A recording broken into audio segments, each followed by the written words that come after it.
listen, don't let no white comedian talk about no black woman. Listen, do you want to end up on a song? I'm sorry. Apologize. I'm sorry to the viewers. I thought it was a solid joke. Nobody was hurt in the making of this joke. See, keeping him honest. Keeping him honest. But Chad, am I cooked? Yesterday somebody whacked out my mural. Squabble up, squabble up, squabble up. Hey, Roman numeral 7, babe, drop it like this. Hey now, say now, mother by my end. Big face. Fuck me up, reincarnated on this earth for 100 plus. Hey, turn this TV off, ain't with my type activities. 50 on me, don't die trying and shit. Bing, bop, boom, boom, boom, bop, bam. The type load up the Pro Tools and press 3. Studio filled with You got me to the end on time. What's up, everybody? Welcome back to the Full Spin Club. My name is David Stewart, and guess what? It is 2025. 2025, you made it. We Good are job. in this hoe, You dude. did it. You survived the year of Cat Williams. How do you feel? Well, I hear he's coming out of the round two, so we may not be safe from that yet. Another portal? No. Another one. But we are back, and we are in the new space or the new headspace of Full Spin Club, where I'm trying to be a little looser. My 2025 resolution is to calm down and be a little less control freaky. I don't know if anyone saw Carl Spaeth's episode where he absolutely messed with me the entire time because I'm so not loose. It's so easy. So you just a good old fashioned Carl Spaeth bullying. Yeah, like, I'm on the defensive that whole episode. But it's very fun, so check it out if you'd like to. For those who are new to the show, we have 3 main segments. It's On a Pedestal, where we talk about the highlights of the record, On a Spit, where we talk about the lowlights of the record, and then On a Turntable, where we start talking about like the deeper themes of the record and getting to know our guest a little better. If you like mini games, stick around to the end of the episode because we have those now, and they are called Record Scratches, and they will be at the end of the episode. But today, it's time to introduce my guest. It is David Chimusoro. What's up, fam? How's it going? So you are headed back to Zimbabwe. Yes, So this is why we're bringing you back to the Full Spin Club before you go, because you and I talked about Drake versus Kendrick on an album level last time you were here, and today we are talking about GNX. GNX by Kendrick Lamar. So we're circling back, making sure we tie up that loose end before you go on your next grand adventure. Yes. And the first segment, the pre-segment is now called Liner Notes, which is the simple question of why. So I ask you, why GNX, even though I kind of gave it away already? Funny enough, this is going to be crazy. GNX came out literally as I was walking out from my last day at work. It wrapped up everything. Oh, hell yeah. It was like, thank you for having me. They're like, thank you for being here. And I'm walking out, and it's like, Kendrick Lamar has dropped an album, and I was just like, Yes. Yeah. And I mean, he's my favorite rapper of all time, and this is in a season that feels like culmination. This is a culminating work from. Yeah. I mean, just a guy who's been on a tear. Yeah, he has been. He's been on a tear. A bit of a tear. It's been yeah, amazing. It's amazing. We never. I've been enjoying it. We knew Kendrick Lamar was Kendrick Lamar, but we did not know that that's what he was fully. Like, even just as a fan for a long time, you always knew that there was this like hidden violence, hidden edge violence, gun, knife, serenity, all of it. Like, it's, you never, there was always something, and the GNX was the one where it's like, after he slew the dragon, was just like, oh, and here's the tale of all of it, here's how I felt, here's all, and it's like, okay, and the victory lap, cool. Yeah. Like, slayed the dragon, but then took a very Tolkien-esque, like writing the longest book of all time to talk about how he got to slaying the dragon. and it's only in 52 minutes, which is crazy. We go on a whole journey. We do on this album in 52 minutes. Tolkien so why? could take a note. Oh my gosh, literally. Yeah, man, this album was wild. It like really gripped me. I won't say unlike Mr. Morale. Mr. Morale like gripped me as well. But this album like was really gripping, especially because like the opener, Whacked Out Murals, was like it was such a tone setter. Like just in the first 3 notes or the 4 notes, like the bum, bum, bum, bum, bum, and I'm like, Like it sounds like he's revving the engine of a very scary car. It felt cold. Yeah, like it was chilling. It was wild. But interestingly, like that album coming out on your last day of work, it came out on like the premiere of the live show, The People Versus. That is like when I like found it, I was like, oh my God, this is the best day of my life. That show is on YouTube, by the way, for anyone who wants to check out what a live show with the Full Spin Club is like. It's super fun. It's like a court drama. It's the best. But that came out on the same day as the first one, and I was like, this will be such a fun victory lap when I'm finished with what I'm working on today. And then like the next day I put it on and I was like, this is so much darker than I was feeling at the time. But then I immediately got to that level of darkness where I was like, and now I'm mad too. There's a part of this album that like I even texted like my friend. I was like, man, like I think it was around when I got to Hey Now. It's like Kendrick is bullying at this point.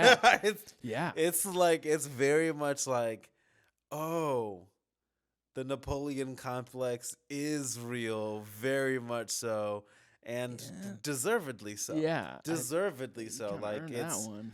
It's kind of thing of like, I don't know if you watched like the little trailer that came out right before, like the little. Yeah. It sounds heavenly, even down to the whole rumors of like an album. It was just like this.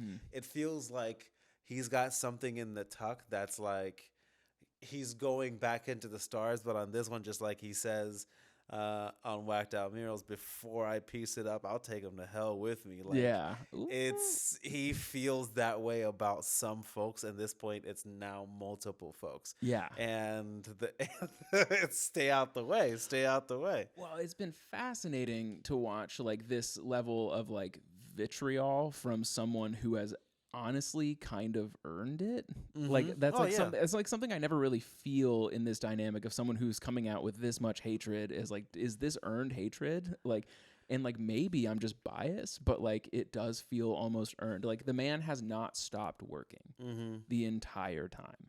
Like we were talking about this before we started recording, but like that man writes every day, every single day, and now he's just sitting on all this pile of work and just flexes it literally whenever. Meanwhile, like Drake on the other hand was getting tired and like we were all bored. And it was, I mean, the resort to trickery, because if like, is this earned? You think back on like even Euphoria. What is the final warning of Euphoria? If you take it there, I'm taking it further. That's something you don't want to do. I thought it was we don't want to hear you say that too. But that was like, I mean, that was, the second to last. Well, that was the demand. The warning. The warning was, if you take it further, I'm taking it further. Yeah. I'll take it. We'll go all the way to the internet. That's something you don't want to do. That's something you don't want to do. And then you look at every single step that Drake has taken. Even I know people having this thing of like the culture and the rules of hip hop, but even down to if real money was being put in real places so that someone can get hurt, this was supposed to just be songs. Yeah. So you're the one that's taking it to a place where someone gets hurt. Yeah. And your guys are mad at the guy who made a mean song. Yeah. Like so far, he's just made mean but true songs. And one person has talked about families, talked about your kids not. I'm like, I mean, in real high school even terms, things that you would get hit in the mouth over. Right. And it's been escalated to a point of like, you're the one that's inciting potential for real violence by, again, putting money out so that somebody can attack one of the most beloved rappers or find in from. That's weird. Stop that. Keep it hip hop. Keep it songs. And so is it earned? If you're that kind of person, yeah. Well, you deserve some mean songs. Yeah, you deserve some mean songs, and you deserve to like kind of like get to be a little prideful. Like we talk about like pride being like one of the 7 deadly sins. Wait. So right? Before we clarify, I'm saying like, is the vitriol from? I think what I'm saying is Drake has earned the vitriol of Kendrick. Oh, okay. I'm saying Kendrick has earned the right to be vitriolic. Sure, maybe. Yeah. I would even say that's a thing in Reincarnated that he grapples with is, has he earned the right to be this vengeful? Sure. Like, so I think he was the right instrument at the right time. But again, that's the thing is like, when do we earn the right to be vengeful? and when are we sometimes used as course correctors? It's a very interesting fine line to play, and like even down to like the reference to the Make Cat Williams and I'm Proud of just like Cat started this year or 2024 crazy, and like, but some of that had earned, and it was, I mean, I think he did the smart and right thing, which was he stayed out the way and then let the truth align itself and show itself as it would. And I mean, has Kendrick earned the right to be vengeful? I don't know. I'm not Kendrick Lamar, but I'm sure he could give me an amazing amount of reasons where I would say, yeah, man, not do your guilty. thing. Yeah, man, do your thing. I don't know. Do your thing. Sometimes, you know what, man? I didn't even know that, so this doesn't feel like my burden. This is not my beef. I am a wonderful onlooker. I'm having a great time. Oh, J. Cole? J. Cole? Smart. J. Cole, get the fuck up out of here. Still the smartest man. Yeah. I mean, people try to throw him, and it's like, no, still the smartest guy. When you can see that someone else has a problem with someone else and there's murder in his eyes, okay. Sorry, guys. I'll just take my raps and be on my way. I'm out of here. I'm gonna go to the beach. I'm gonna go to the beach. Go ride my bike around New York. You know, just be safe outside. Yeah. I choose peace. I choose peace. I choose me. All right, so that brings us to our first segment on a pedestal, where we're talking about the highlights. Yeah. And typically I start this conversation by being like, since you brought the album to the club, what is something you were hoping I would pick up on as like the person you're bringing this album to? You know, because like whenever I have like that conversation with people where I'm like, I want you to listen to this, and I secretly have like that hope that like they'll pick up on what I'm hoping they pick up on. Do you have anything like that when you share this record with people? I mean, just how truly multi-generational Kendrick Lamar is. Yeah, he's really well read. Like I think we may have touched on this in our last episode, but I've also talked about it ad nauseum with people in general. But like Kendrick being as educated as he is in the lineage of hip hop is so great, because it's like an entire art form based on lineage, and he is a student of it. He's a folk teller. Yeah, it's literally just like folk stories being passed down for I mean, just again, even on songs like Reincarnated, where he's like, I'm doing past life regression. He's talking about the stories of these real folks that existed and saying, here is the navigation story of this one quote unquote spirit that often inhabits musicians and those who love music and the sort. And here's how it's manifested over time. Yeah. And here's how I'm part of it. And here's where I'm hoping to take it. Like, that's truly fascinating and powerful stuff, and just like all over a flipped Tupac beat. Over a flipped Tupac which beat. Is like another like sort of like, you know, generational call out. Like I'm like just the amount of thought that goes into this just tickles my brain. Like I love that kind of intention in any kind of work. Yeah. And so that's like why I gravitate towards Kendrick, and like why I get annoyed in arguments with like Drake stans where they're just like, yeah, but it's not fun in the club. And I was like, life isn't the club. Life isn't the club. Life isn't the club. This guy's making statements and like intentional, thought-provoking pieces of work, and it's so frustrating when these people who like Red Bull too much like listen, the club can be fun. Yes, sometimes you have love in the club, but it stays there. Yeah, that's the thing about it, is like he knows how to make you, I mean, I think we talked about it on the previous episode, just like he knows how to make an hour and a half feel like 4. Yeah. And there are contexts where they are just like, yes, we'll pay for that. So he has serviced that very, very well. Right. But at some point, like you literally got to grow up. You got to get out of it. And it's just so wild that it's the opposite for Kendrick, where he made 52 minutes feel like I was reading a novel.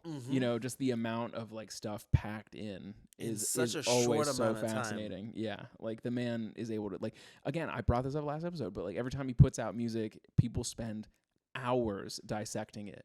You know, versus, so like the existence of the product is this large, right? But this amount of time and effort spent into like talking about it is like infinitely larger. So like it's so condensed and so fascinating. Meanwhile, because the he's utter drawing opposite. from something.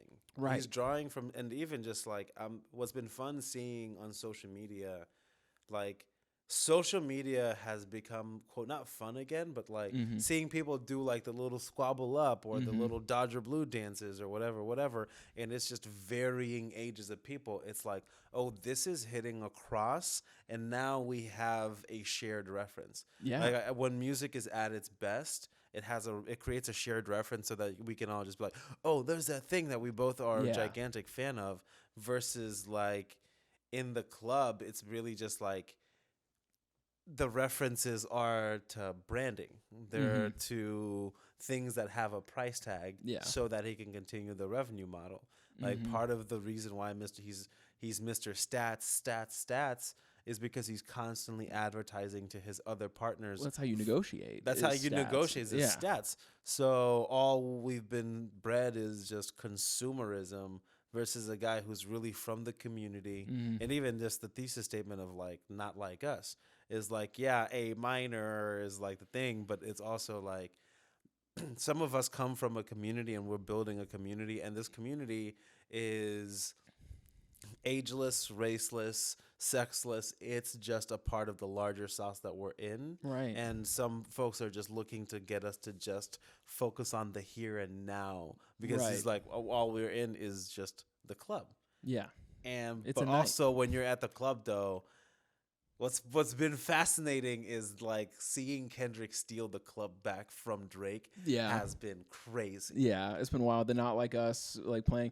And also like that. It was like Like That. I've been listening to Like That this week. Like That did crazy. It was like it was an outside song, and you were hearing people motherfucker me, and it was it was It's just Big Me, dude. It's just Big Me. It's kind of crazy to see how and I rewrote the Denver story just to take the power back. Like it's literally everything that he has done on song, he has done it's just played out. It's just played out. Yeah, it's crazy. I have been talking to my girlfriend at length about like we'll listen to Euphoria, and I'm like, he called his shots, and they're still valid shots today. It's like in a post GNX world, Euphoria holds up. So it was not a momentary beat, like a momentary beef song. It was a legitimate like. Let me tell you how it was this a road is going map. to go. Yeah.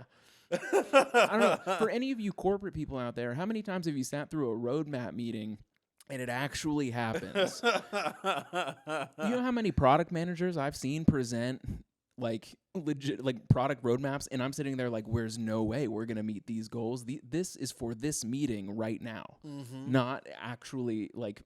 Any sort of roadmap that we're actually going to follow. No, Kendrick actually did a roadmap presentation and he followed through, and I'm like absolutely mind blown. Because he was studying him. Yeah. Because he, even down to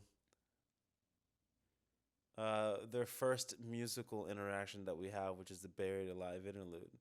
The number one thing Kendrick is telling this guy is like, I'm watching you. Like, I'm watching how you interact. I'm telling the people what I'm noticing from your lifestyle. Yeah. Because you're next to me in this thing. Yeah.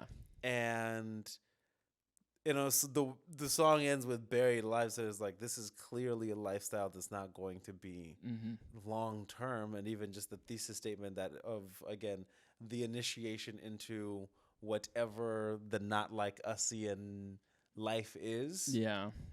He was watching that happen in real time. So like they've had proximity for this amount of time, and he's just like, hey man, you're now my number one subject. Yeah. I know every single one of your moves, and I've told you I know every single one of your moves. And even on 616, it might have been on Euphoria. It's like something about when the metaphors don't reach. It's like integrity is lost when the metaphors don't reach you, or something like that, where it's like, I'm saying this, but the metaphors aren't even clicking in your brain because you're just so unaware. Yeah. Oh man, the lack of awareness, which like this sparks like a really interesting like comedy parallel in my brain. So one of the books I read early on in my comedy career was like Judd Apatow's like interview series, like Sick in the Head. and he was interviewing Harold Ramis, famed comedy director of like Ghostbusters, etc. Oh yeah. And so Harold Ramis would talk about how advantageous it is to be the patient observer in comedy. Like, Harold Ramis is not like an outlandish, like he's not a Farley, but he knows how to like operate a Farley in a correct way. And and he goes on to say that it's because he's the patient observer on set. He's the calm when every other performer is like chaos. And so he's able to sort of like herd the chaos. And like that feels similar. Like Kendrick Lamar is the patient observer in this scenario where he's just sitting back and watching, taking notes, understanding patterns, high IQ shit. And then like in the people that are unaware of their own patterns are absolutely going to falter. 100%. Absolutely. So I've taken that to heart. Like I don't have any tattoos, but the one I have drawn that's been sitting in like a folder is like a call out to the patient observer, because that's like what I would like to be. Beware the quiet man. That's all. It's always a weird through line throughout time of just like beware the quiet man. Yo, like the one that just sits back and actually watches.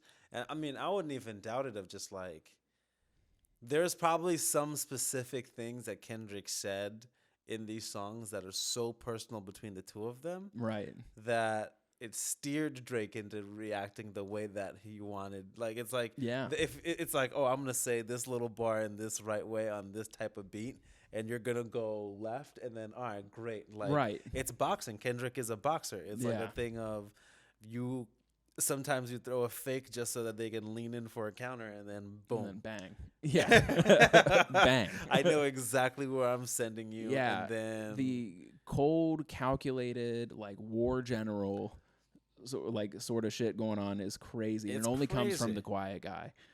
Like, and that is absolutely wild. So I definitely picked up on a lot of what you're putting down. But that brings me to my next question. Do you have like a top 3 on this record? I have one, and I'm happy to like dive into that. And then then we'll get yours. How do you feel? Yeah. Well, what are your top 3? All right. So my top 3 is TV Off, of course, Heart Part 6, and Reincarnated. Nice. And like that top 3 kind of like was tough to come up with because like the whole album is good. It's, you know what I'm saying? It's all very good. It's very good. But like it's like, and so like these, you know, arbitrary rankings that Would it be crazy to say this is better Section 80? Yeah. It wouldn't be crazy. It's like, yes, I like would agree. It's like, and I remember Section 80, that was my entry point. Oh, wow. And just being like, this is my favorite rapper immediately. He said some bar on Ronald Reagan era about like dragging Dracula by like I'm hip hop industry Dracula dragging them by the way he said it, you know, and I was just like, yeah, dude, you're twisting up some stuff here that I'm just like, I like what I'm into this. Yeah, you're right. Now that you've mentioned that, that does track. Like, I haven't like sat with Section 80 as much as I have his other work, because my entry point was Good Kid, Mad City. Oh my God, I love Section 80. Yeah, and like, so now that you're saying it, like, you know, like I couldn't tell you the song titles, but like We Are Crack Babies, like the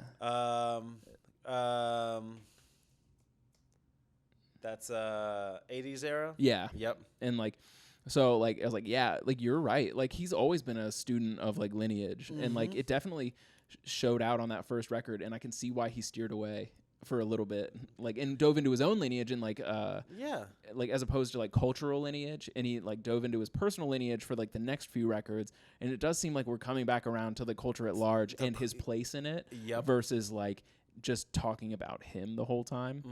And that's like why Reincarnated is on my list, because like what a like perfect example of talking about the lineage outside of yourself, even if you're not into the woo-woo stuff, where he's like, I'm a reincarnated spirit, and because like that's like a divisive thing in today's times, like whether or not you believe it, but like it's like even if you have a thought experiment. It's an interesting thought experiment of, if I have been here before, who was I? And also, if you understand the idea of karmic debt, is I'm here because I didn't finish the job last time, and like, oh, I have now made peace with everything that I need to. So if that is the case, why was I here? What did I do wrong? And what is the healing journey of whatever archetype spiritually I'm in? That's just an interesting. That's just an interesting thought experiment. And it's even to the point, like I think on the outro of Section 80, he kind of puts his thesis statement of himself at the time was like, I'm not on the inside looking out, or I'm not on the outside looking in, and I'm not on the inside looking out. I'm in the dead fucking center looking around. And that feels like this is where we're landing back, where he's like, even literally at the Super Bowl, there is going to be a night in the world where Kendrick Lamar for 20, 30 minutes has the most attention, is the center of attention. Yeah. And the way that this beef has now gone out is like literally he might be. And so what is the man who's been saying that this is what I'm going to be since 2011? Yeah. What happens 14 years later, which is also a divine number that he loves to play with. Yeah. 14 years later after declaring this on Section 80, and now he's the dead center of the world. Good Lord. What's about to happen? I can't imagine. Like, I have had such minute examples of notoriety in my life. Someone at a farmer's market was like, hey, I've seen you do stand-up before. And I'm like, you know, like, me? Yeah, me. And like now this show's on public access in Cincinnati, and like every once in a while I catch a glimpse from an old man, and I'm like, you've probably seen me on television and you don't know why. Because who's watching public access? But it doesn't matter, all of you are. But it's fast. I can't imagine being in the center of the Super Bowl like that. I cannot imagine it. What kind of weird toll that's going to take on his psyche. Yeah. Whether he's ready for it. Sure. Still, I think it's going to take a toll. It doesn't mean a bad one. You know, it doesn't mean a toll you're not ready to pay. Sure. It's still going to take it. Oh, yeah. I mean, we're going to watch it's a transformation. Yeah. It's not going to be the same after that. Oh, yeah. No. It just won't be. It just won't be. I wouldn't want to be him and all like the haters, because like I have watched the Super Bowl with more conservative folk in my life, and during the Dr. Dre situation, I heard the phrase "worst Super Bowl's halftime show," and I'm almost like I'm a little nervous about like that part of the country and having no idea what this is all about, and like I would be worried about that kind of attention. He's so international at this point, and also I think his approach. One thing that I've also listened and seen start to pop up post beef is I don't really listen to I don't really listen to hip hop, but I love Kendrick Lamar. Yeah, but I love this guy. That used to be reserved for like an Eminem. Yeah. So it's now becoming, but I love this guy, and knowing that he is specifically a showman. Yeah. And I think this album was made specifically for the Super Bowl, even down to songs like TV Off. Yeah. Like, people can't deny a good show. Oh, dude, and that mustard part's going to go nuts. It's going to go nuts. He's got Marvin Gaye samples. He's got Al Green samples. He's got SWV. He's got Janet Jackson, who I think he's going to bring out. Like, so many. Don't make the Timberlake mistake. I'm not. He's reversing that. Like, it's literally. He's actually going to bring a bra for her. But I mean, it's also even down to, listen, don't let no white comedian talk about old black woman. Listen, do you want to end up on a song? I'm sorry. Apologize. I'm sorry to the viewers. I thought it was a solid joke. Nobody was hurt in the making of this joke. See, keeping him honest. Keeping him honest. But Chad, am I cooked? But nah, I think he's so ready for that moment that shit, he might bring Bono out because he's got a Bono record. He's got a like, that's the kind of thing, like when you're going for the Super Bowl and you're putting that package together, and we have seen that this man is war general, like ready, levels of preparedness. You think we'll bring Wayne out as like They're a gonna final do Michael dagger? Jordan. They're gonna do Michael Jordan together. Oh, okay, yeah. Because I'm too much for these niggas. I'm too much for these hoes. Wayne taught me that, and that's just how it goes. That used to be his closer for shows. Yeah. When he was at UC my freshman year, that's how he closed that. So it's literally the final dagger and Drake. It's and then all of them are gonna do Not Like Us. Gosh, that's again like. You want to see a dead body? Like, he's been saying this for a while now. Oh man. So what was your favorite part of? You said yours are TV Off, Heart Part 6, Heart Part 6, and Reincarnated. Favorite parts of each song. All right, so my favorite parts of TV Off are obviously like there's like the meme, you know, like the mustard, and like I even made a meme, like, you know, like it's funny. Yeah. But like my favorite part of TV Off, he's like, few solid people left, but it's not enough. And that has like really resonated with me in like just like even in like our microcosmic comedy scene in Cincinnati, Ohio. There's a few solid people, but it's not enough. Because like I work at the club and like I, you know, like we are trying to turn the open mic around into like a legitimate system of growing talent. Oh yeah. And so like there's a few people out there, but it's not enough. And like I have had that rattling around my head since like I heard it. Yep. And like I think he's referencing people like Tyler the Creator and like Lil Yachty as like the real ones. Like is like because like both of those people have put out insane albums that I are think like the solid ones know who they are. Yeah. They don't necessarily. I mean, it's the thing of just like what's real doesn't have to be spoken on. Yeah. Like if the shoe fits, then you can gratefully and gladly wear it because you've proven yourself to be solid. Right. I'm sure. I mean, even just kind of like as he goes and segueing him into the Heart Part 6, it's like he's telling you and showing you how a solid team is built. Yeah. Well, like a community. A community. Because like and like how he like took Black Hippie's failure on his own shoulders. And also what I found super interesting was like that just felt like a cementing up the rumors that him leaving TDE was out of bad blood. Like because like he just admits he's like no, I can do more now at my level as an executive than I ever could a rapper, and he's like that's why I want to like grow the table.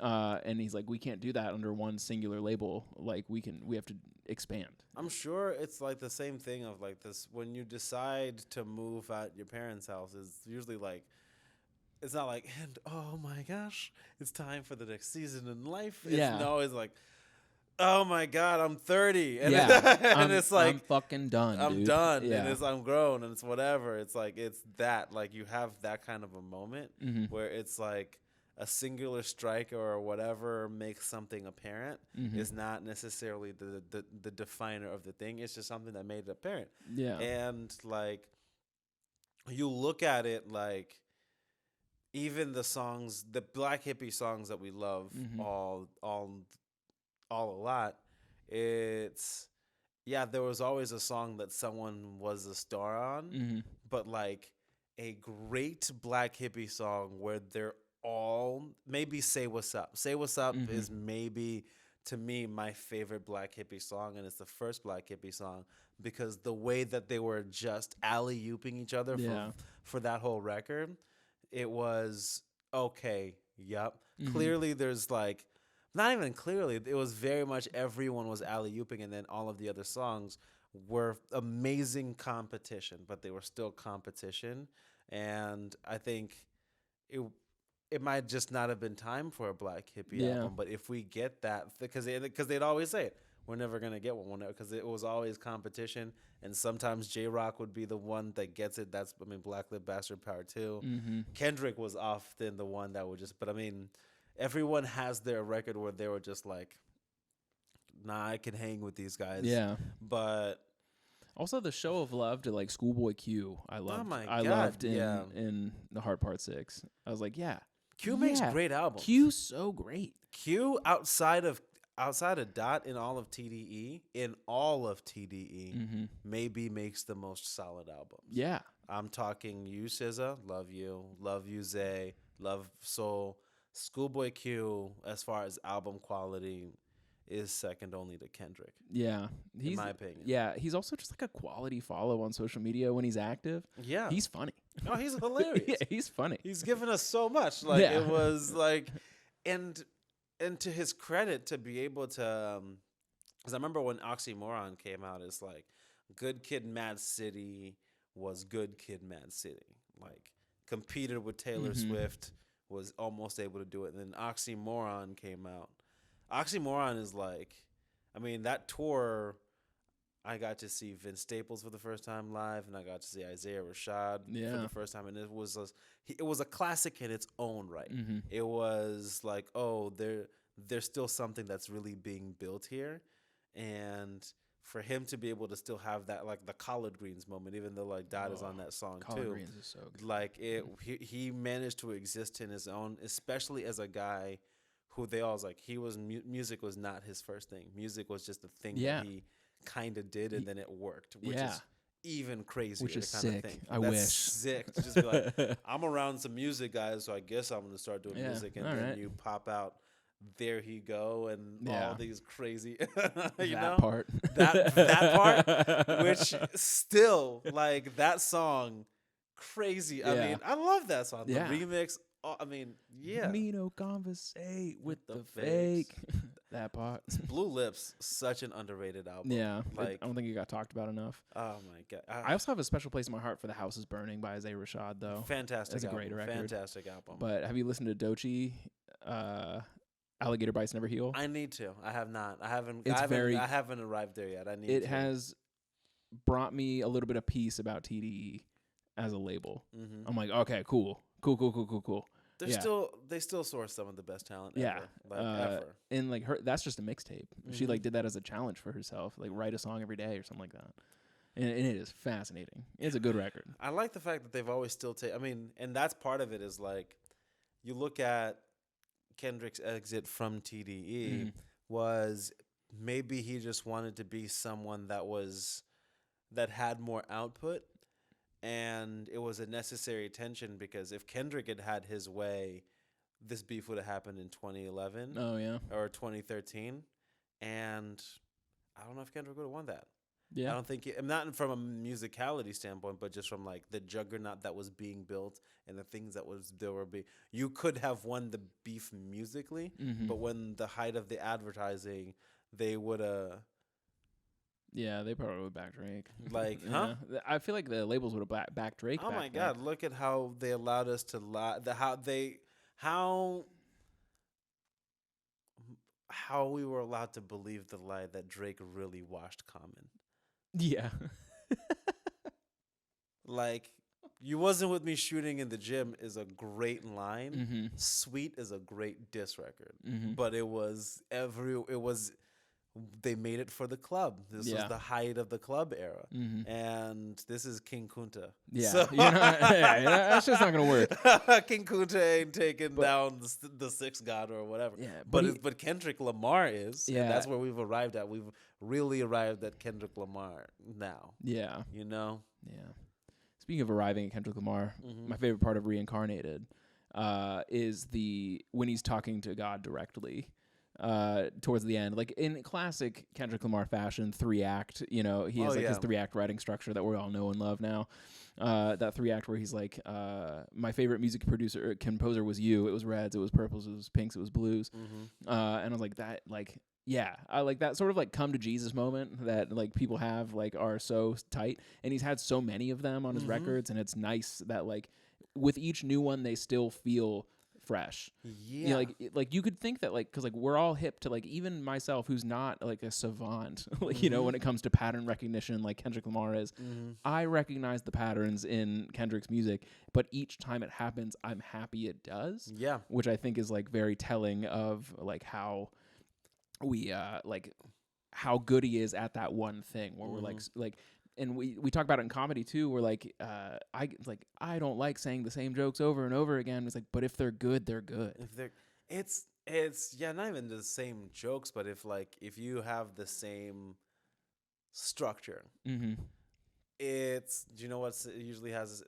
Christopher Nolan movies. Oh yeah, have a lot of the same structure. Yeah, which is time is and there's a guy that's and then something's gonna flip like that, and every single time we're like, whoa. Yeah. You know what I mean? This guy chopped up. Like, this guy. So structure is not bad, or even themes. Like this is really more thematic because this is like Reincarnated was his like sing about me, but it's not at the end of the album. Yeah. So even for himself, like this is not Reincarnated is usually like that's like the That's the end of the album. End of That's the album, Mortal Man, like really, but he's like, oh no, I'm Sing putting this About right in the Me. middle because Yeah. you know my structure, you know the things that I do, but I'm switching them up even around on this album. We even talk about that when what does it mean to work on your craft? Like in the comedy scene, we talk about that. We're like, okay, even like if it's all the same jokes, but you try a different running order, that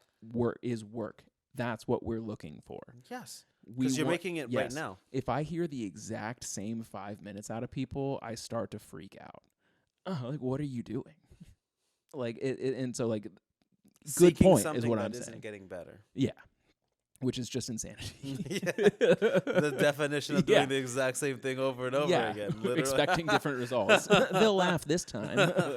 But haven't I been that? I mean, that's the thing is like, you have to get so confronted by it where you're like, oh my God, I just did the same thing. And you have to hate that moment. Yeah. Some people are like, see that moment, they're like, that's fine. Or they like stuff it down enough to where they're like, I'll just do it again later. Like they don't actually grapple with like the I feel bad about this. They just numb that out and then start the cycle over again. Yeah. People are very good at lying to themselves. Oh, yeah. Like, that's, yeah. The only ever person that's fooled me is me. But my consequences don't. Yeah. That'll happen. Okay, so have you decided on your top 3? Oh, yeah. I would definitely say Dodger Blue. TV Off for sure. TV Off is just that. And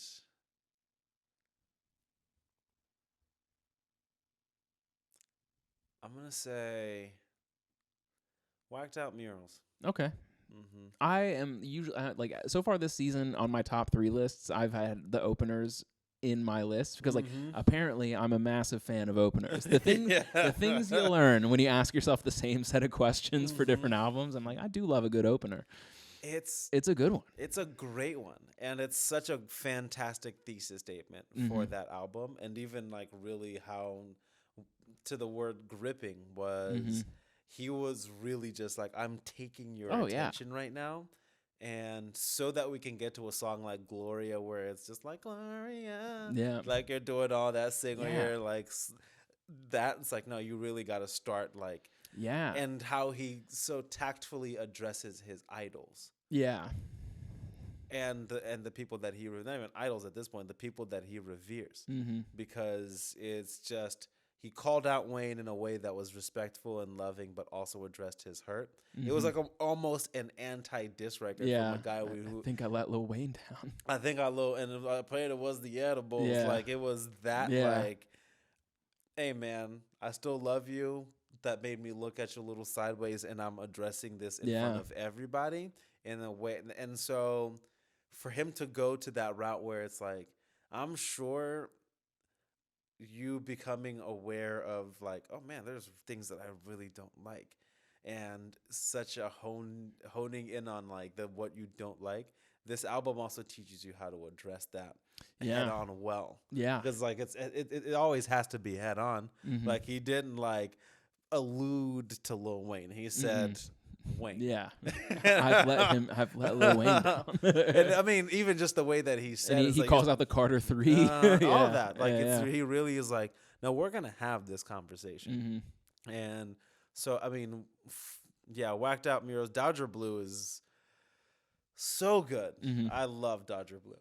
Yeah, like it is where I see Kendrick going to become like Michael Jackson levels of stardom. Which is, I think this is where we're going. I think after Super Bowl is where we're going to see that go. Yeah. It's like, because I mean, I don't really know much about Michael Jackson's timeline, but I mean, Super Bowl, I think, was one of those career definers in the way that he did that. And also and Kendrick having performed with Prince before, and Prince having done, and that's also still being Prince. Like, he's going to enter into that conversation. I think that's what he's preparing to do.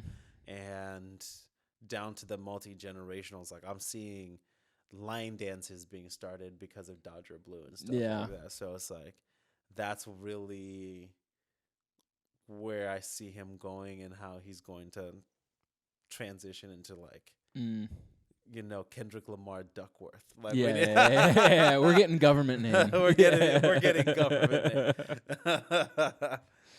All right. Do you have a peak moment of the record, like where it just you're like bang, like that's the moment? I mean, the easy one is just Mustard. Yeah, it is. It's like I would even just like that beat switch up in general, because isn't that the one? Hey. Yeah, because like that's the one where Mustard and fuck, what's his name? Soundwave? No, I had heard rumor that it was Jack Antonoff. Oh yeah, I think so. Yeah. I'd heard rumor that it's Jack Antonoff, and like some of the memes I saw about it were so funny. They're like, we got to get him around more black people. I think he was a producer on Not Like Us too. Oh my god, like it's kind of crazy, right? Don't fuck with Taylor Swift. I mean, it's crazy making a diss track called Tailor Made to Kiss Up. And then her lead producer is like, I'm going to go over here. I'm going to hop on TV off real the other fast. guy. Yeah. I mean, it's... Yeah, Mustard. Yeah, Mustard but somebody got to do it. It's like it's right in the middle. It's right in the middle of the album. Like, and I get excited when TV Off comes on because like it's kind of a journey to get there, and I don't mean that in a negative way. It is like it's right after Reincarnated. So he's like, I'm gonna take you on this spiritual. Yeah, journey. it's a journey to get there, and then by the time it is, it's like a very good release. Like as soon as you hear that song rev up, and it's like, but it's not enough. But it's not enough. Yeah, but it's not. I mean, it starts off just like, okay, but when he really just goes into that, I was like, that is a Super Bowl record. It's not enough. I mean, he's closing. He has to close on TV Off. Yeah. So when Rihanna did the Super Bowl, I played the game of like, what's her opener going to be? And I was like on record with my friends being like, if she's not a coward, she'll start with bitch better have my money. And I was upstairs like getting food where I was watching the Super Bowl, and then everyone in the basement was like, "Oh, David!" Yeah. Like, David, she did it. And I'm like, let's go. When has Rihanna ever shown us to be a coward? Yeah, and I was like, if she's not a coward, she'll do bitch better. And like, I felt so. Once they announced the Super Bowl, I started like kicking around the little game in my head, like, what's he gonna open with? And at the time, I was like, it could be Not Like Us, but that's his best song as of right now. Like that's his best like performing song as of right now, and I don't think he would open with that. No. But now that he has like these others in the chamber, I'm starting to think it might be Not Like Us. Euphoria is an opener song. Really? He tested that out at the pop out. Yeah, tested the pop out. But this is Super Bowl, and that song is like 7 minutes long. The man's got a half hour. It's the tone setter. He has to have a tone setter song. Like the thing about the Super Bowl is like, dude, what if he changed the lyric in the beginning, like the very first line where he's like, he's liable to do that. It's like, the Super Bowl is getting neutralized. He's liable to do that. It's a performance. Yeah. People forget that, like, and I think that's the thing that he's keenly aware of is the performance version is the one that people remember. Yeah. So the Super Bowl is getting neutralized. He can could only watch in silence. He could really do that. So Euphoria is the one that, because it's kind of even the beep, and then he goes into something that we. I mean, he could do Euphoria into first part of TV Off, and then maybe go into Poetic Justice because he's got to do something. He's got to do that. I mean, I'm trying to reverse engineer Kendrick's set right now. Yeah. Tell me TDE PG Lang. Tell me how close I am. All right. He's got 20 minutes, so he's definitely going to open up with like first parts of Euphoria, and then go into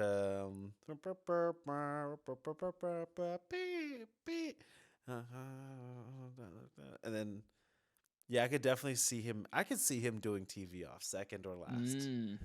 So. Man, the hard part 6 could be the closer, and he brings out Black Hippie, and then they announce a Black Hippie album, or do a new Black Hippie song. Now we're just getting into wish lists. Now we're doing wish lists at this point. Game's ruined. All right, man. I think we spent enough time giving this record its flowers. Yeah. Let's get into On a Spit, which is usually talking about the lowlights of the record, and I don't obviously have a ton. Yeah. We run into this on our last episode. There's not a ton of like things. So I had a couple of questions. I was like, was there a miss? Like, and you can get as granular as you want. Like, do you think there was like a misstep in a song, or a song as a misstep? Like, is there something that just doesn't click with you?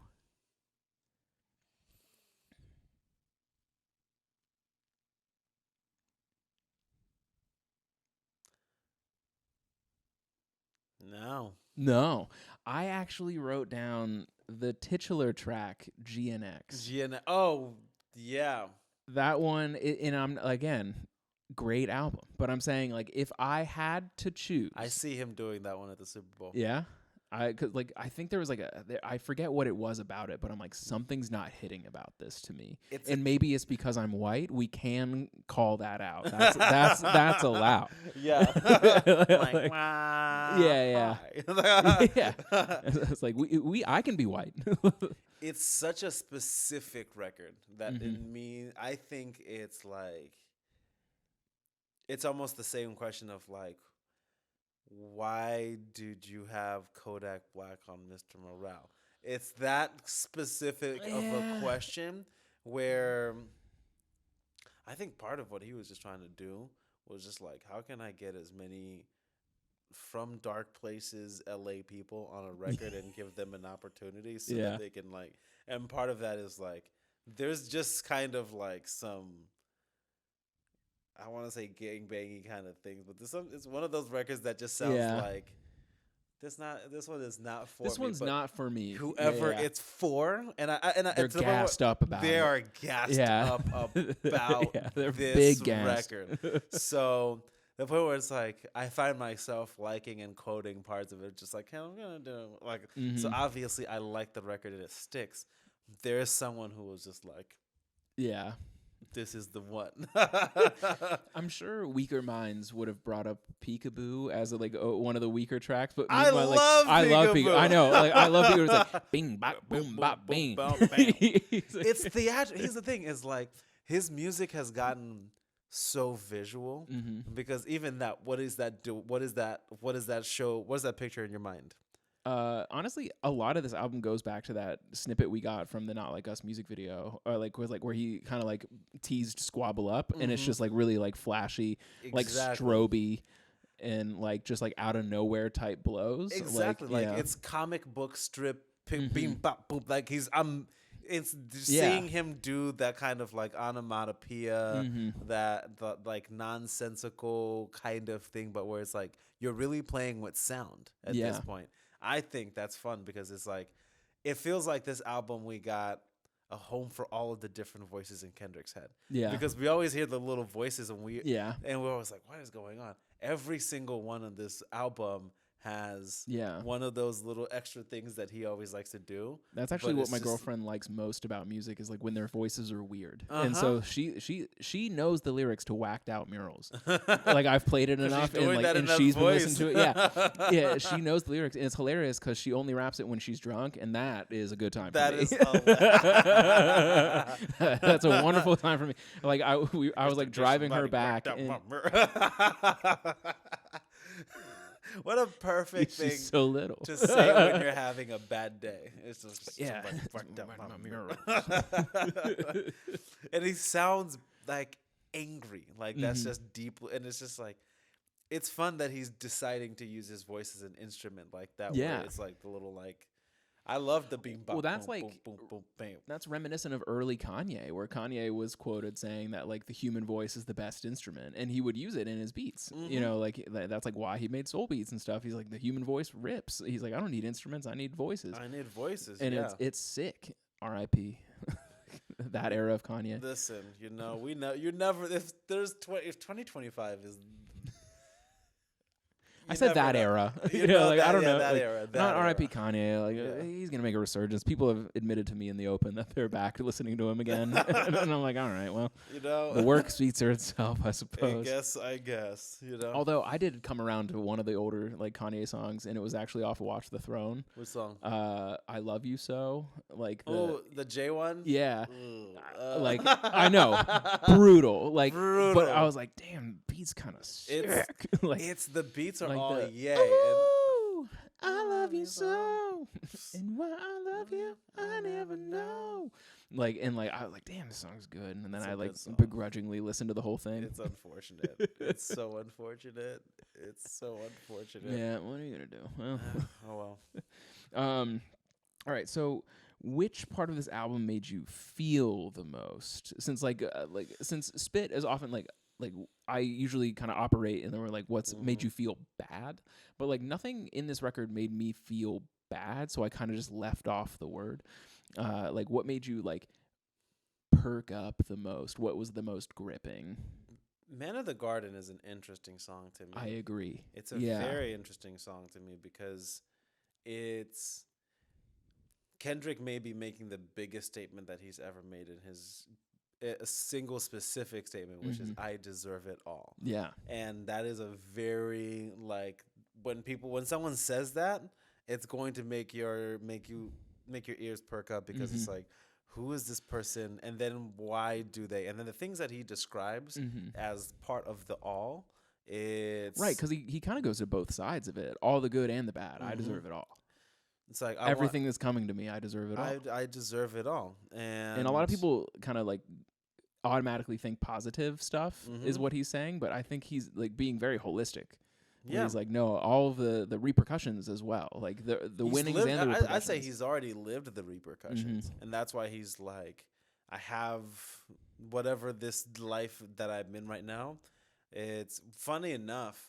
It's a song that I've been really into, or No Worries, which is Anderson .Paak's side project, starts with a song called Thank You, featuring Dave Chappelle. And Dave Chappelle has, he's just basically talking over this kind of like cool, funny enough little voice soul sample, just going thank you. And he starts with, if there's one word I've always hated, is the word deserved. And then he kind of goes, if I see someone less fortunate than I, then like, but by the grace of God, there go I, because I could have been that guy. And he says, if I see someone more fortunate, it's like, but by the grace of God, there go I, because I'd like to try some of that. So it's literally like what he describes in the all. And it's just like, I deserve all of the good things because I have been tested for them. And that's where I kind of hope to get to. I don't know if I'm there yet. I mean, it's the thing of like, I deserve what I deserve. We'll see, because I'm not the one that's divvying it up. But if as a human being I could get to a point where I can say comfortably, and also the people around me, because that's even part of the dream, that is like 100 mules for my mama, and like all the things that she's done and gone through. I'm like, okay, I like what you're describing within the all, and if that is what gets allotted to me, then yeah, I'll take it. Yeah. I also was like I found that song interesting as well, where like it made me feel things, where like one, because it's like very subdued, but then it ramps up towards the end, and like during the end ramp up is like where he's like, and it pains me that the lames can speak. I've been living with that line in my head, dude. It's been in my head rent free, and like because like it does bother me that the lames can speak. Freedom of speech. And I get it. Look at me. Look at what I'm doing right now, man. I've been lame to somebody. Trust me, someone in the comments can be like, the lames are speaking. Like, I get it. It's fine. Someone actually commented lame on one of my reels. Amazing. I was laughing. It was great. Tell me why you deserve the greatest of all. I like say that with such emphasis and points. I'm just like, oh, is this? I don't know. You're leaving your job. Tell me why you deserve the greatest of all time. Motherfucker. Every job. That's how it's just every job. All right, last one. So typically Kendrick is like thought of as too dense. And like I think do you think this album was like in line with that? Like, do you think like, because like I don't know, like this is the only negative I hear about Kendrick is that he's too dense, and I was like, but I like that. I like thinking. It's like my favorite activity. I overdo it according to my therapist. Like, but I just enjoy it. So like, I don't know. I just like, do you think this album falls in that, or do you think he lightened up a little bit? Do you think he did the right amount of thickness? Like, where do you land on this? I think he communicated himself in real time for the first time. Oh, okay. Because even down to the whole dense is like, he's always been trying to take you 5-6 years down the line in the right now. And that's always in the, like the mystery of like in the double entendre. It's like the thing of like, I want you to unpack this as you go on. And this one was literally, again, in Whacked Out Mirrors, I want y'all to feel this. Like, I think he did it intentionally, and he's like, I'm communicating myself in real time. And I think that's something that came as an exercise from the beef, was because, especially with that opponent, that dude is very good at just hitting them with the one line, and now it's no longer a girls' tour. It's it's no longer a world tour. It's a girls' tour. Yeah, and like, although that track has people have like traced that to like that's the origin of this beef, is because he was on such a high horse after that like Pusha T absolutely came in and ruined his life, and then from there it was just a steady decline until he's actually just getting his junk stomped by Kendrick Lamar. But it's like the thing of like this, it was literally a Thanos type thing. It's like it's gonna take multiple to take this one down, and I think Double Entendre Kendrick only had like that, and I think Kendrick knew that. So even it's like, for all you dogs getting buried, that's okay with all these nines. You see Pet Cemetery. I was like, okay. Bounce. I was like, he is here. Yeah, because that's the only of those kinds of bars that he really gave us. I mean, he gave us some like metaphors and stuff like that, but really he wasn't going to double and triple entendres to death, because he knew the important that he had in front of him. That is like a good point, like that we're seeing real time Kendrick instead of sitting on something for 5 years and like meticulously crafting something, and we're seeing him actually just go like press record, and then like that is awesome to see. It's awesome. I'm sure it's incredibly vulnerable on his end, because like I would hate a studio audience to what we're doing. You know, like, you know what I'm saying? Like, but like, it's fascinating. But then I'm like a student of creativity though, so like I love that kind of shit. But it's at this point, it's practice for him. Oh because it's he no longer the 5 years having to. We're not hearing Kendrick from 5 years ago speaking us to us now so that he can speak to us. It's like he was making references to things that happened the month before. And these are part of the big thesis statement, which lends to these are very recent tracks. If he had if his ask was to for people to burn their hard drives, it's probably because he already burned his. Yeah. And he detached himself from whatever plan that he had. It's like, now we're burning the hard drives. We're starting. Yeah. So imagine, I'm imagining the day he burns the hard drive, and the first song he hears after coming back from his mountain is first person shooter mode, and he just goes and he just calls, all right, I'm calling Future, I'm calling Metro. Yeah, let's get out there. We're outside. We are outside. Wait until March, and then we go.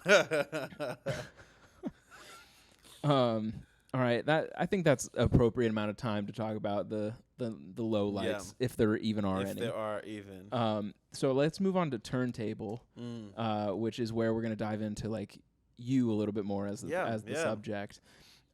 So what has been fascinating throughout this entire arc, like the beef arc that you and I started, 6 months ago, is, and like even in my own arc creating this and like, creating the live show and doing all these things, is like all I have written down here is music as a business, or like art as a business. And you're one of the few people that I've interacted with in the scene that is creative for a living, and like where in like so like having all of those layers on top of it, like kind of being on like the inside, and I use that in heavy quotations for people who aren't actually physically watching this, like on the inside.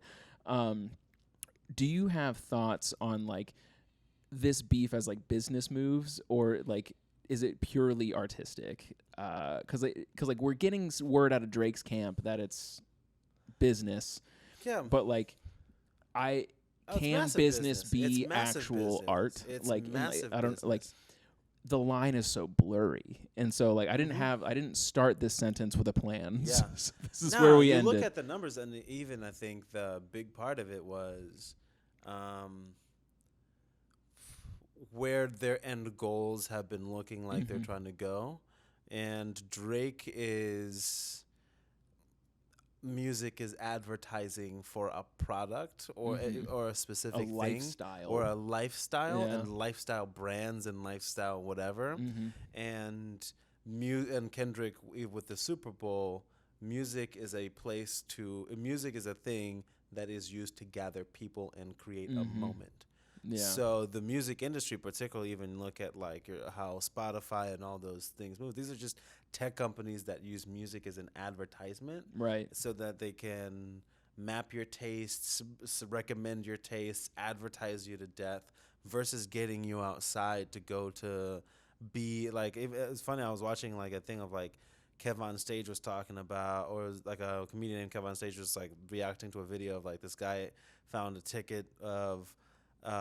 His mom's ticket to Michael Jackson, and it was $20, and Stevie Wonder is like $30, and things like that. Just like Amazing. Music was always supposed to draw people together to be around an experience, and I think for them and kind of like how Drake had been kind of like planning, I think, his exit into just being strictly executive, because I think that's part of what this gamble was who's going to be the better executive in front of the larger house. Yeah. And so some bets were made, and part of it is like, how much did you actually have on your back end that could support you into going into this? Yeah. I think as an artist who's somehow managed to be able to scrape together a living through this and being creative for a living, even if it's in different sectors, it's because I've always had a bunch of different things in my toolkit that I can pop out and say, I know the value of this one. I can charge this one as a service, and I'll get paid for it. And my skill is sharp enough that when I need it to be good on Tuesday, my hit rate is going to be pretty high, which is why people are willing to pay me, versus making a gamble and saying, all right, I know I'm good when I hit big and I do this, so I think I might hit big, and boy oh boy, if we take down Kendrick, then we're gonna be up forever. We're gonna be paid, baby. We're gonna be paid, baby. And it was just like, nah, dude, Kendrick had the videos ready. He had the songs, like even or his mind was ready for go time at all times. Yeah, which it does remind me of like how slick I'm sure Drake thought he was by smashing that purple van in that video. Oh, and then my gosh. only to have it stepped on like 2 seconds later. Oh, 2 seconds. That was his big nuke. That was his nuke, and it was like, and immediately Kendrick dropped again. Yeah. All of the hype. I watched all of the hype for Family Matters go down as soon as we heard that. And that's looking at on the business side of things was like, I think Drake always had music as an exit plan, or he always had an exit plan for music. He was just coming into like, he came into the game with large sums of money already. Yeah. Large sums of or even just if we believe the story, and he really did that, but it's like, also you came from television. Yeah. And you had television eyes on you and television bets on you. And so, you can be the guy that on your first album happens to have a Kanye beat and a Jay-Z record, something that we haven't seen since or before. So that was the business model, was you can manufacture a superstar versus them being grown out of the ground. So from a business standpoint, I think it was like we watched truly an inflection point of just like, I think we're living in the better timeline because of it, is because the studio system across many different sectors has always tried to manufacture what it tells us is the best version of the thing versus the ones that put in the work and create the thing. And we watched why that is a bubble in real time. Yeah. Because we're even watching it in the streaming. Like, we're even watching it in the streaming sector. Like, and I don't even mean music streaming. I mean, just like television. God, how saturated is television now? My God. Because it's copy, paste, copy, paste, copy, paste.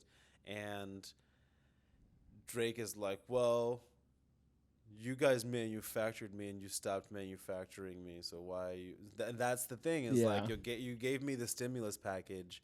It's yeah, it's like the banking industry suing the government because they didn't give them the stimulus package after they after another blow up.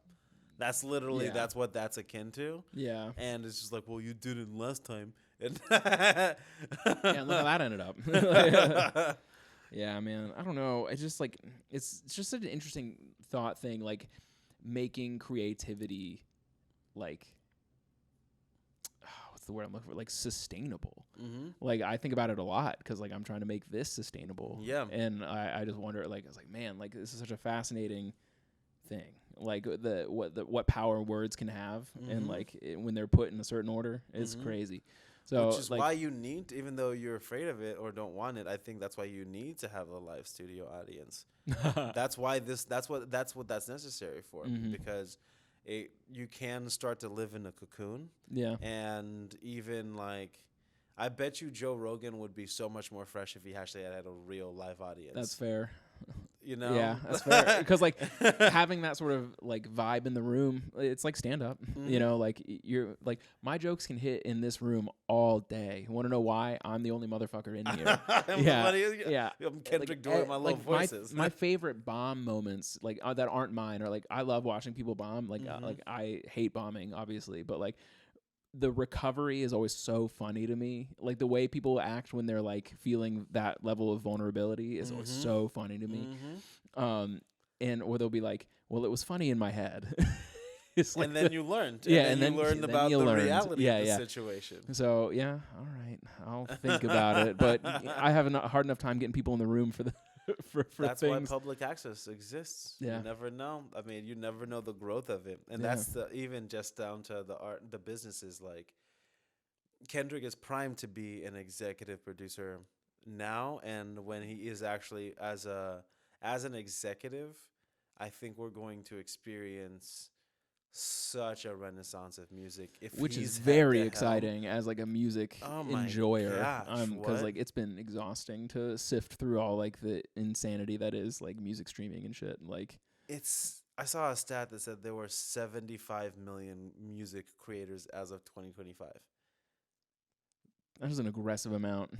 It was like there was more music released in a day than all of 1989 every day. Jesus Christ. And it's like and like that's like cool, you know, because like everything is easier to make now. Like the only reason I'm able to do this is because tools have helped me do this by myself. Sure. You know, and like I'm in like ease is good, but you still need like a backbone that you can rely on. Like it's like cool, you can make the thing now, but like what's the next level of making the thing? You know, because like sure, I could put something on Spotify tomorrow. Yeah. You know, but like, does it mean anything? And the answer is like no. So like that's like what I talked about with this show a lot to myself and like the people around me. I was like, what is my why? If you don't have a strong why, then like it doesn't matter. It's like you're at this point. It's so apparent that if you don't have a strong why, your what sucks. Yeah. Yes.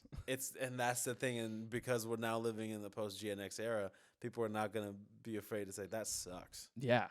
Which is great. Which is great. Like it's like almost kind of crazy to like we're saying bring back bullying in the music industry. Yeah. But it's like that's how you get better. The personality. Yeah. Well, it's like how you get better at stuff. That's how you get better at stuff. And that's like why people say stand up is so hard, is because like it is instant. Like either you're doing great or you're doing fucking poorly, and then immediately, and no one is like obliged to laugh for you. And so like it just be like that sometimes. It just be like that. And I think like with the journey that he's been on and the bars that he's consistently set, it's him having whatever the version of the world where Drake was now the head of UMG or whatever, in line for the throne or whatever. I think we just got spared out of something. Thank God. Thank God. Dude, Drake being the head of UMG would suck so much ass. Everything is Euphoria, but like God, the TV show, oh my God, not the cool Kendrick Lamar song. Yeah, which is also awesome. That I love that Kendrick took back even the name Euphoria. Amazing. Like it's surgical. So you and I talked about this a little bit beforehand, where this album painted like kind of a strange landscape around life, or at least I felt that way for me. I won't put words in your mouth, but like, because I listen to music while doing other things, it's often the soundtrack, right? Like it's not often that I sit down and intentionally like stare at a wall and listen to something. I'm usually driving, I'm working out, I'm walking around, I'm pacing, I'm doing whatever. And so like it painted such a strange landscape for me where like, it's winter and it's dark, and like Whacked Out Murals coming on, it puts me instantly like I'm driving around Gotham. That's how it feels. Like it's raining in Gotham and I am upset about it. Yes. So I was wondering, so you're moving back to Zimbabwe for an unknown amount of time, 6 months minimum, maximum is unknown. So how has this album like painted an interesting landscape for you in that sector of your life versus like we talked about how you like got to quit your job and then go listen to this record, but like as you've sort of geared up for your journey, has this soundtrack has kind of like recontextualized that at all? It's just a confirmation that it was time. Yeah. How so? Expand. Because this album is what America is right now. Expand. I mean, it's Kendrick speaking in real time. The society that he tends to speak of is like America, and America is about to go through its Gotham City phase. Yeah, we got a little bit of a Gotham City thing going on. At least it feels like that right now, and people are doing everything that they can to make it that way. And it does feel like it feels a little bit like that. I often think, why is everyone putting so much effort into just making everything suck? I want to say TikTok, but I just like. But I just mean even at like the highest levels of government. You know what I'm saying? Like, that's just what it feels like, and it's like crazy. We're in Gotham is like the trust has been broken, and now the heroes are riding around in these big muscle cars trying to take down the Jokers and the all whatevers, and I think that's what he's trying to say about what America is, so that it's like you gotta go from Whacked Out Murals to get to Gloria. You know what I mean? And like it's this journey that it seems like societally we feel like we're just sprinting towards. And funny enough, a conversation, because that's also a thing that he keeps saying, is like a conversation is the thing that ends so much or course corrects a lot, but we don't seem really that interested in doing that now. We don't. Yeah, it turns out people would rather ingest literally everything in 1 to 3 minute sound bites, and I put myself in that category. I had like recently, I don't know whether it's because it's winter and like the holidays are tough, like and all that kind of stuff, but like, brother, my phone time has just been high. I'm just swoop. Yeah. I downloaded Twitter for a week after this album dropped just to see how it was, just to see and it was fun until I was like, oh, I'm depressed again. Yeah. I'm getting immediately just the darkest thought immediately. Yeah. And I think just to your point, like there's a real revenue model that is being built around the Gotham Cityification of America. Yeah. And ultimately, I think they're gonna lose, like the people who think that that's the way that this thing should be, because it's unsustainable. It's not sustainable at all. I at this point in my career, I would like to make things that feel and look like life, and I would like to go to a place where that the apparentness or the appetite is very apparent for that specific thing. And my home has already been through the gamut before, and there is a growing and just tangible sense of like people just want things that look and feel like life, and that's what that's where I've been aiming to create in my career, and it feels just like the time to be able to do that. Yeah, that's great. I was wondering if it was like if it added a chip on your shoulder, because like it kind of added a chip on my shoulder, like the album did. Yeah. Like the album was like, I align with this almost too much. Like I now it's like I only have coworkers. I no longer have friends. I mean, it's like I would probably say it's a great portrait of what, and that's even just down to the metaphor of like I'm leaving my work as this comes out, where it's like, oh yeah, this album is a representation of what my time in not necessarily America was like. There's definitely like, as a growing up as a black dude, it's like you feel the chip on your shoulder. You feel the moments where you say, I deserve it all, the good and the bad. You feel like all of that. So that feels like I now have a reference point. Oh, excuse me. And a recent one that when I go home, I can be like, this is, and what I would say, and at this point in time, an accurate picture of this American life. Yeah. Good, bad, and the ugly. You get your Dodger blues, but you get your walked out murals. That's a part of this thing. That is fascinating. It is a timestamp, you know, and like our most accurate one, you know, our most accurate timestamp. So like, I wonder, like, let's say 2 years from now, right? A lot can happen in 2 years. You're still in Zimbabwe, and you throw this album on, and you're like, Jesus Christ, it was fucking tough there. It was dark. It was fucking tough. It was like, I'm so happy. Beautiful, but dark. Like, wow, thank God I left that behind.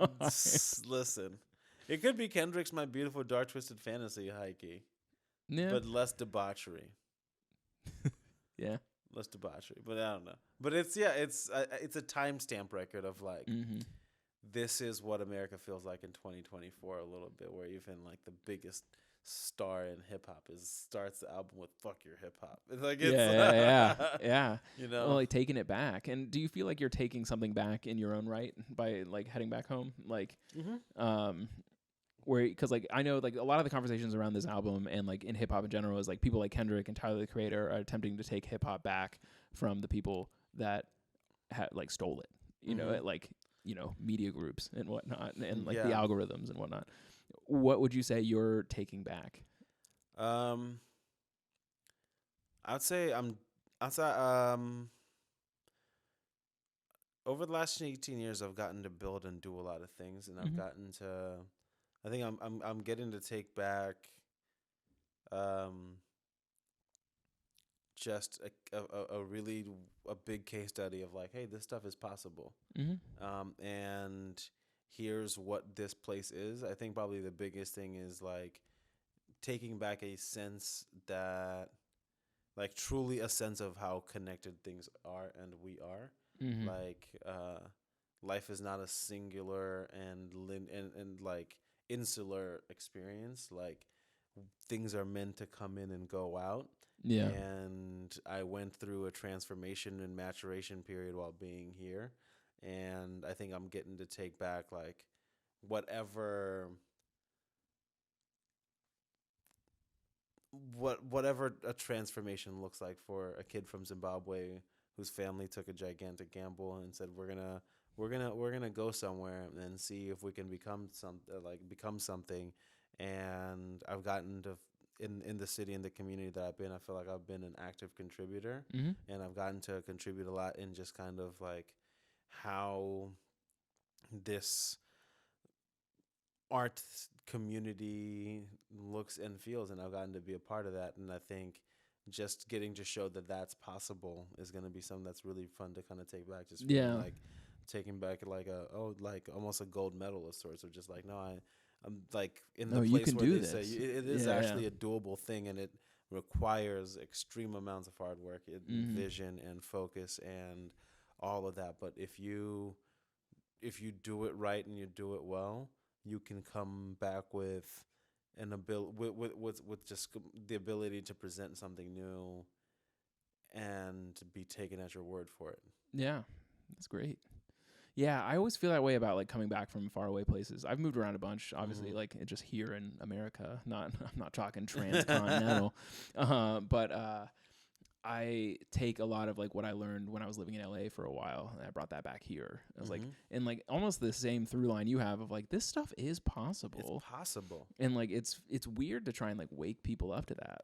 They Like, just have to see it. People just have to see it on their own. Yeah, like, which is fascinating because like I struggle with people not seeing the vision on certain things, and I'm like, how do you not see it? And I'm like, oh, they're not in my brain, that's why.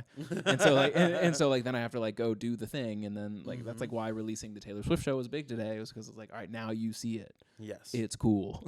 Like and so like now we can do the next one. You know, like we're about to do Nickelback. The People versus Nickelback is happening on Saturday.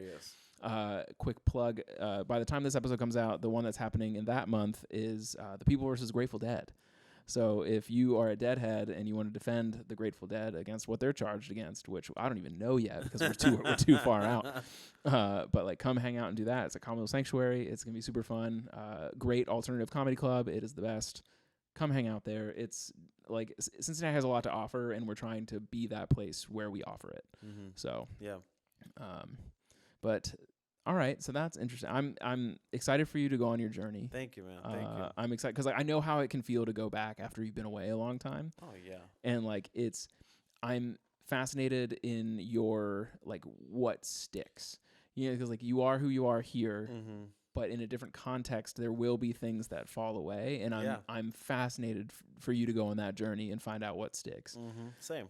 Same. Yeah, what sticks, what it gets replaced with, and like this new chapter of life is gonna be rad. So I wish you the best of luck. Thank you, man. Thank you. And I mean, it's in my own way making the same gamble that my parents made. Is like to get to whatever this next version of me is, or the Super Bowl version of me is like, there is something to be done, and this feels like it. And like part of my artistic journey, and just kind of like what's been able to, a core part of the story has always just been like, all right, and now we're gonna jump out the window and try to see if the web slings come out. Yeah, and that's part of like, you know what I mean? Like, you gotta take the leap.